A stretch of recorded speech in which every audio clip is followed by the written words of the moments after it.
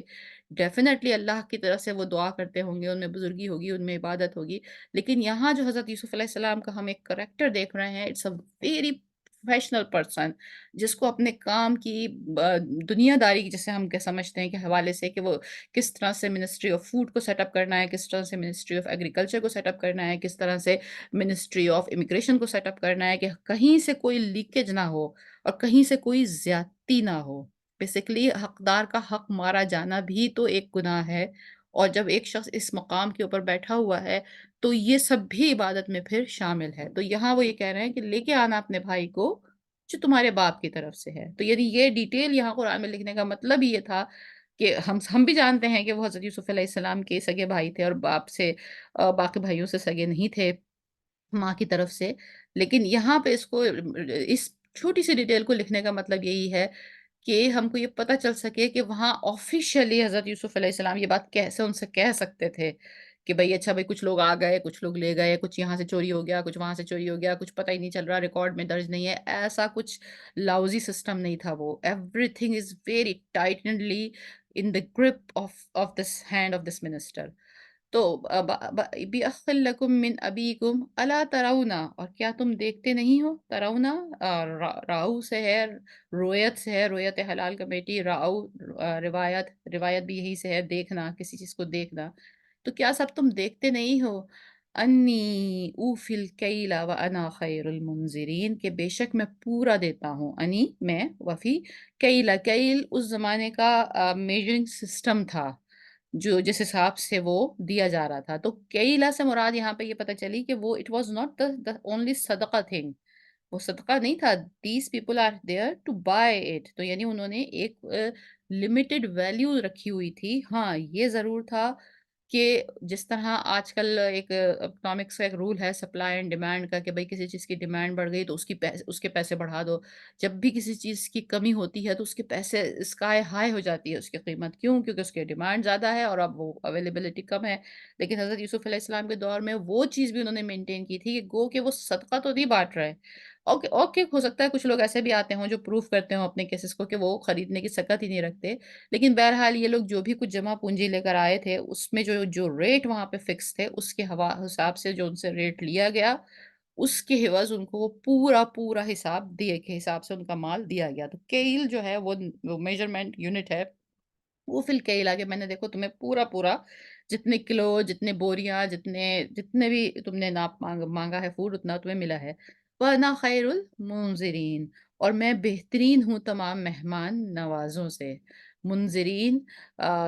یہ مہمان نوازی کا جو یہاں پہ یہ ورڈ یوز کیا ہے اگین دس شوز دیٹ کہ وہاں پہ جو لوگ باہر سے آ رہے ہوں گے یا تو وہ جرنلی ان کے لیے ایک الگ کوئی امیگریشن ہاؤس ہے یا الگ کوئی جگہ ہے جہاں پر ظاہر ہے وہ لوگ اتنی دور سے اگر ٹریول کر کے آ رہے ہیں تو ان کے رہنے کا انتظام، ان کے کھانے پینے کا انتظام، پھر وہ جو بھی اس میں سے شخص جس کی جتنی مالی حیثیت ہے وہ جتنا افورڈ کر سکتا ہے. اگر کوئی افورڈ نہیں کر سکتا تو اس کو صدقہ خیرات کی مد میں سے دینا. اگر کوئی افورڈ کر سکتا ہے تو اس کو اس کے لیول کا جو بھی لاڈجنگ ہے وہ پرووائڈ کرنا، جو کھانا پرووائڈ کرنا. لیکن اس سارے معاملے میں ایک بہت لینینسی تھی. آنے والوں کو اچھی طرح سے ٹریٹ کیا جاتا تھا. ان کا معاملہ دیکھا جاتا تھا. اگر کسی کی کوئی چیز کھو رہی ہے تو اس کے لیے وہاں پر سروس موجود ہے. کسی کے کسی چیز کی ضرورت ہے، وہ کسی سے بات کرنا چاہتا ہے. تو ایک بہت اچھے آئیڈیل جو آج کل کے زمانے میں ہم ایک بڑی سپر پاور ٹائپ کی، کیونکہ ایک بچہ جو آج کل کے زمانے میں پچھلے 30 40 50 سالوں میں گرو اپ کر رہا ہے، شاید اس کی انڈرسٹینڈنگ ٹورڈز دا دنیا یہی ہوگی کہ جو ویسٹرن سسٹم ہے جسے وہ کہہ دیتے ہیں that is very nice. And unfortunately جو ایسٹرن سسٹم یا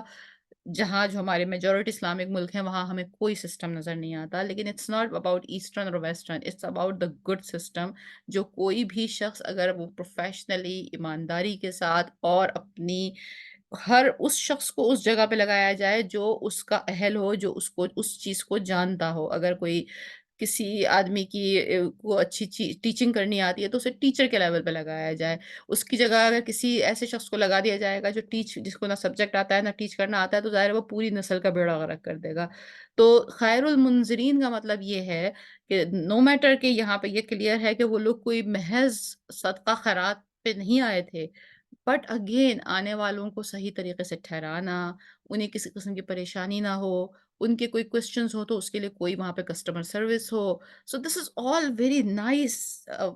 آج کل کے الفاظ میں اگر کہا جائے تو کوئی بڑا ویسٹرن سپر پاور سسٹم وہاں موجود تھا، جو کہ ان لوگوں کو حیران کر رہا تھا، جس پہ حضرت یوسف علیہ السلام فخر کر رہے ہیں اور کہہ رہے ہیں کہ تم دیکھ سکتے ہو کہ یہاں کتنا اچھا طریقے سے لوگوں کو ٹریٹ کیا جاتا ہے، اگر کوئی پریشانی ہے تو سالو کی جاتی ہے، اور ہر ایک کو یہاں کچھ نہ کچھ ملتا ہے، تو لہٰذا تم اب اپنے بھائی کو لے کے آنا، کیونکہ اکارڈنگ ٹو دا لا ایک آدمی کو ایک اونٹ مل سکتا تھا اور وہ دوسرے کے لیے نہیں لے سکتا تھا، تاکہ وہ چوری بھی نہ ہو، کوئی آدمی ڈبل فری بھی لینا نہ چاہے۔ ہم یہ بھی دیکھتے ہیں کہ ایک طرف یہ ذہنیت پائی جاتی ہے کہ ہم بانٹیں اور دیں، اور دوسری طرف لینے والوں میں یہ ذہنیت بھی پائی جاتی ہے کہ ہم چلو دوبارہ سے لائن میں لگ جائیں، ایک روپ بدل کر آ جائیں اور پھر دوبارہ سے لائن میں ڈبل لے لیں، تو وہ اس کو بھی کنٹرول، اس لیکیج کو بھی کنٹرول کیا ہوا تھا۔ اینڈ آیا نمبر 16 پرابلی مجھے لگتا ہے ہمیں یہیں رکنا پڑے گا۔ فَإِلَّمْ، پھر اگر، ابھی حضرت یوسف علیہ السلام کی اسپیچ جاری ہے، فَإِلَّمْ تَأْتُونِی، پھر اگر تم سب نہ لائے میرے پاس، بِهِ، اس کو، فلا کیلا، تو کوئی ماپ غلہ نہیں ہوگا، لکم، تمہارے لیے، عندی ولا تقربون، اور میرے پاس اور نہ تم سب میرے قریب آنا۔ اتنا آخر کا جو لفظ ہے عندی ولا تقربون، کہ تم سب ولا تقربون، تم سب میرے قریب مت آنا، تو اس میں ذرا سختی محسوس ہوتی ہے، اور سختی کی وجہ یہ ہے کہ اس سے یہ ڈرائیو کیا جاتا ہے کہ حضرت یوسف علیہ السلام نے اس وقت ان کی ریکویسٹ پر ان کو 11 اونٹس دیے یا 12 اونٹ دیے، کہ ٹھیک ہے میں مان لیتا ہوں کہ تمہارا ایک ایڈلٹ بھائی ہے، جبکہ آج کل کے زمانے میں اتنی شدید خوراک کی ضرورت ہے، اتنی شدید غلے کی ضرورت ہے، اور سب جگہ یہ پتہ ہے کہ اگر ایک ایڈلٹ آئے گا تو اس کو ایک اونٹ کے لیول کا حساب ملے گا، تو اس حالات میں بھی تمہارا وہ جوان بھائی کیسا ہے کہ وہ گھر بیٹھا ہوا ہے اور وہ میرے پاس نہیں آیا۔ چلو بات کی بات تو سمجھ میں آتی ہے کہ وہ بوڑھے ہیں، لیکن کیا کہیں تم جھوٹ تو نہیں بول رہے؟ کیا کہیں تم نے ایسا تو نہیں کہ تم نے ایک فری کیمل لینے کے لیے یہ سب کچھ جھوٹ کیا ہے؟ لہٰذا نیکسٹ ٹائم جب آؤ تو میرے پاس آنا۔ اس سے یہ بات بھی ظاہر ہوتی ہے کہ جو فوڈ کا جو اماؤنٹ تھا وہ ایسا نہیں تھا کہ ان کو سالوں کا اماؤنٹ دے دیا گیا ہو،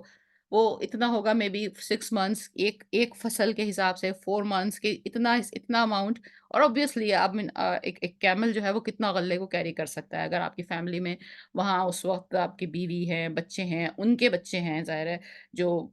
بڑا والا بھائی ہے، اگر حضرت یوسف علیہ السلام 40 سال کے ہیں تو ہی از گیٹنگ 60 سم ویئر، تو اس کے ہو سکتا ہے گرینڈ چلڈرنز بھی ہوں۔ جس وقت حضرت یعقوب علیہ السلام مصر مائگریٹ کیے ہیں حضرت یوسف علیہ السلام کے کہنے پہ، at the end of the story, تو کہتے ہیں اراؤنڈ وہ 100 150 لوگ تھے، کہیں پہ 90 99 لوگوں کا نمبر ہے، کہیں پہ 100 150 لوگوں کا نمبر ہے۔ دیز 100 150 لوگ از فرام دا، یہ انہی 10 بھائیوں کی، تو ظاہر ہے 10 بھائیوں کے، آپ کو پتا اس زمانے میں